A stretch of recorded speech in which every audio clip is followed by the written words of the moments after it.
So this is the part of the show where I'm supposed to say something that hooks people into wanting to watch. So, thanks for coming to the concept show? I don't know. Roll the credits music.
Alright, 9 a.m. in the East on a Sunday. We're going to go ahead and look at some recent events.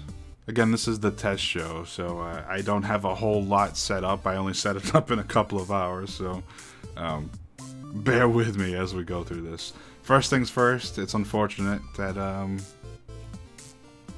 on, let me click this thing. Total Biscuit, unfortunately, passed away this week. He definitely got me into making podcast video type of things, along with a bunch of other people. His style was really, I want to say, unique. He brought a lot of like radio show, he brought a lot of that radio show vibe into making podcasts and stuff, and kind of set the standard at the time. And I'm kind of stealing his format right now. Maybe not well, because his music's a little loud. But, you know, he definitely was an inspiration to a lot of people. The first video I remember watching from him was a video called That Retarded Horse. And this was before, or rather after, the WoW radio days where I used to listen to him. You know, back when I used to play World of Warcraft a lot. So I would listen to Total Biscuit. He did go by Total Biscuit back then.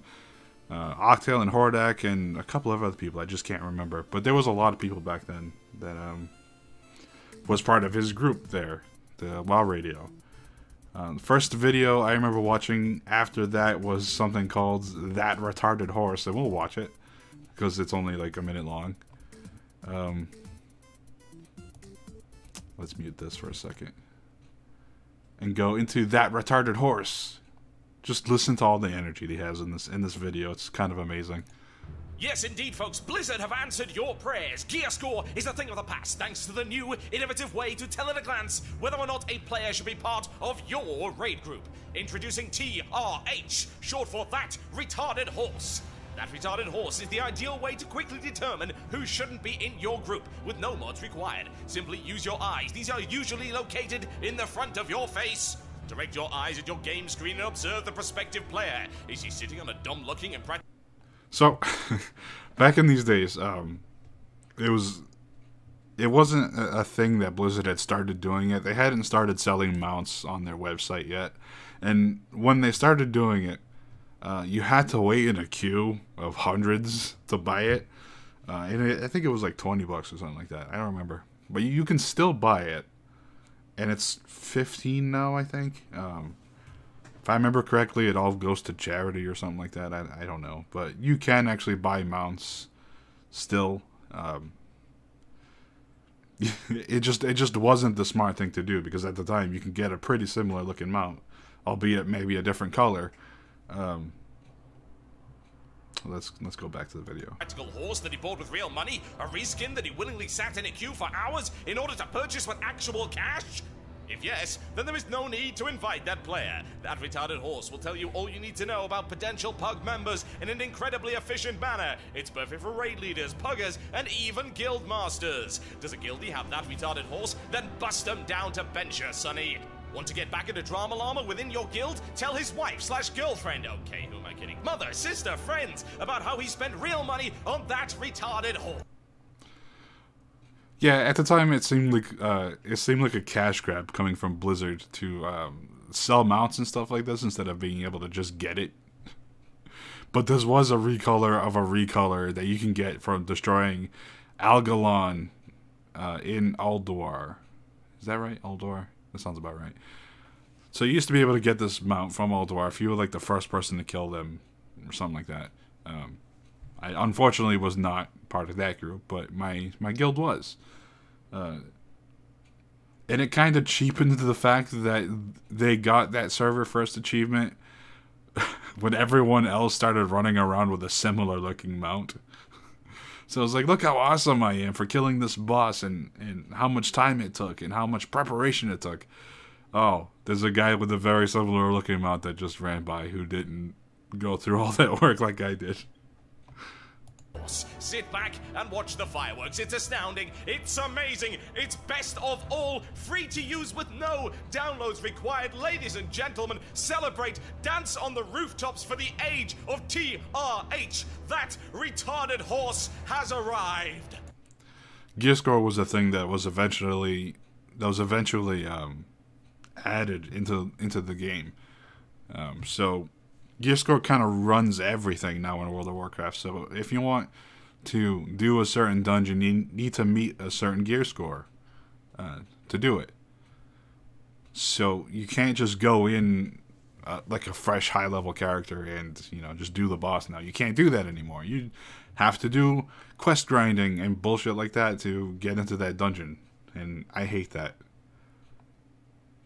Whatever. Oh, it's over. So, Total Biscuit was definitely like an inspiration to a lot of people, right? He definitely kept the gaming industry honest, or tried to anyway. There was a lot of people that just did not like him. Let's look at a few. Now I want to. Now I want to be like, can't wait to report your death. Like, seriously. What's wrong with you, asshole? What a piece of shit. That was taken out of context, I know. Keemstar had said something to Total Biscuit on Twitter, and Total Biscuit was like, you're not news. And Keemstar got really offended by it, and I think he said something that he didn't quite mean. Or maybe he did. He's that kind of an asshole. But there was a Bioware dev that decided that he really did hate Total Biscuit. Weird, the world just felt a little bit better sometime about an hour and a half ago. Maybe it was just some new running shoes I got for my run home. Oh wait, it's because Total Biscuit died. You piece of shit. He goes through this entire tirade about how Total Biscuit criticized games and how he talked about having options. And for a lot, I agreed with Total Biscuit in terms of needing options in video games. I think the more options you have, the better. Field of view slider is definitely a thing that helps a lot of people.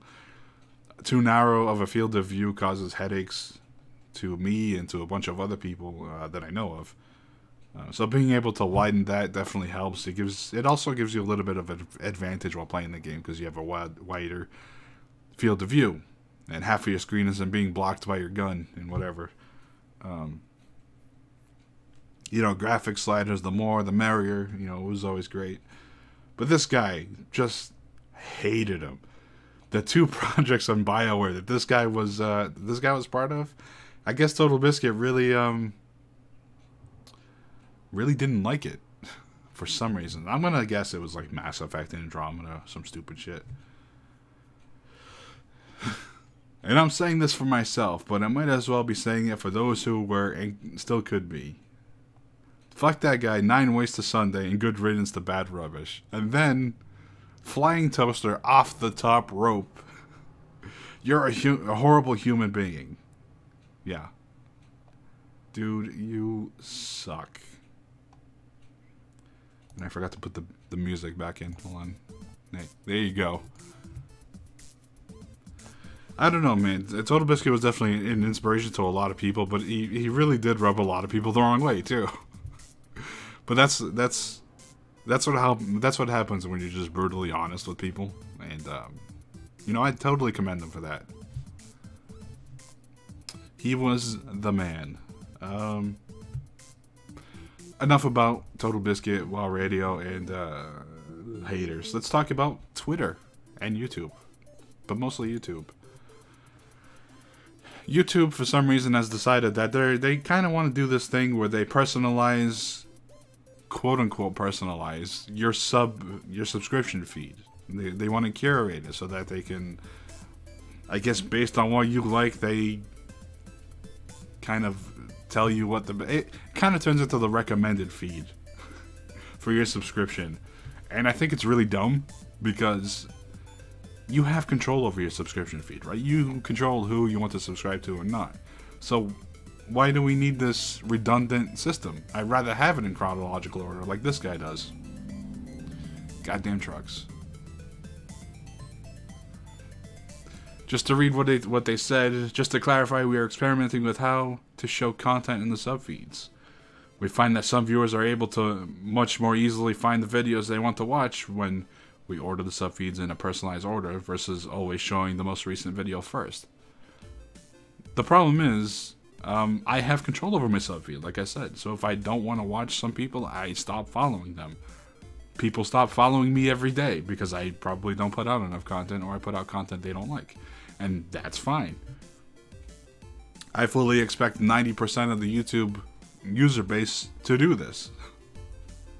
So why do you need to curate that stuff? I think they want to curate, or they want to put forward videos that are going to get advertisements first. And then everything else comes later, or not at all. Because YouTube has this thing where it just randomly unsubscribes you from them for some reason. Who knows? What else? What else? Let's go through the list here. No, I need the things to be in chronological order. I need to know if I got new videos from people. Yeah, I agree. We appreciate your feedback about this. Happy to pass your comments along to our team. What? Oh. Yeah, to me it looked like... Yeah, people don't like it. Stop killing our channels. It's been a whole year. What else you got? Don't touch my feed, please. I'm really happy the way it is now. Yeah. No, please don't become another Facebook. Yeah, no, I totally agree. Like, I hate the way Facebook works. I only have a couple of friends, and it's not even friends, they're family members, and I can't see anything on my Facebook because I don't have enough friends, apparently. If I want to see more things on my Facebook, I need to add more friends. And that's bullshit, right? Why? I don't understand it. I don't like it. But yeah, nobody is liking this. I really hope YouTube doesn't go through with this. Should they do it anyway, even without people liking it, the best thing you can do is subscribe to somebody and then hit the bell notification, especially people you want to hear from. Because I guarantee if they're people like me that don't have any sort of sponsorship or anything at all, you're likely not going to see me over somebody like, I don't know, the Young Turks, if you're subscribed to them, or any of the people that have advertisements and stuff on their channel. You're likely to see them over me because YouTube is making money from them. So that sucks. I hate that. So that's about all I had today. I didn't really have this super prepared or anything. Otherwise, it would have taken me like a week to do, and I needed to get something out today. I was working on a script for something. It was like why I think video games need to evolve, but you know, after reading it and rereading it, I don't like the way I wrote it, so I'm gonna have to go back and redo it. Let me know what you think of this podcasting format. I might do more like this another time. You know, I want to get new content out to you guys, new ways of doing things, all new stuff. If you're watching this today, as of this recording, I'm also going to be doing a Dark Souls 2 live stream, so please go ahead and follow me there. Like my videos, comment, rate, subscribe, hit the bell notification, all that stuff, and I thank you all for watching, and I will see you all next time. Later.